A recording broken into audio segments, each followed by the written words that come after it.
Defensie. Ze binnen boer in de Kalmerwaard. De inwoners vinden dat de provincie Friesland haar belangen net goed behartigt. Groningen zegt nee. Drenthe zegt nee. Wat zegt de provincie Friesland? De provincie Friesland zegt: we zetten de deur open voor de uitbreidingen van Defensie. Dus verschouwen ze de grens. Friesland is een stukje groengebied. Ja, klopt inderdaad. We hebben zo net het heugelijke feit dat wij de provinciegrens hebben mogen verleggen met elkaar. Ja. Wat is uw grootste angst dan? De onzekerheid, toekomst van het gebied. De provincie is helemaal niet duidelijk. Laat niet zien waar de provincie voor staat, waar het gebied voor staat. We leven hier wonen ook mensen. Je kunt niet zomaar een stukje in de kaart inkleuren zonder daaraan voorbij te gaan.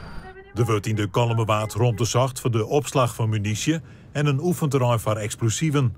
Ook moet het bestaande oefenterrein uitgebreid worden.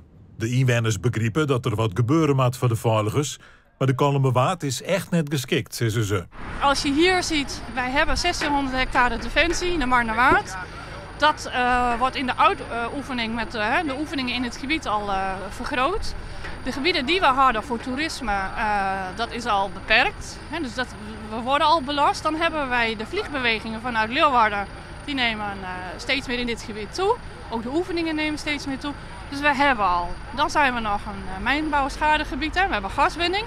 Dit gebied wordt elke dag nog gas gepompt. Het stapelt, hè? Het stapelt enorm. We zullen laten zien dat we trots zijn op deze nieuwe provinciegrens. Wij worden hier niet gehoord, dus dan maar zelf actie nemen en dan zelf maar de grens verleggen. Nou, ontzettend Friesland, mooi.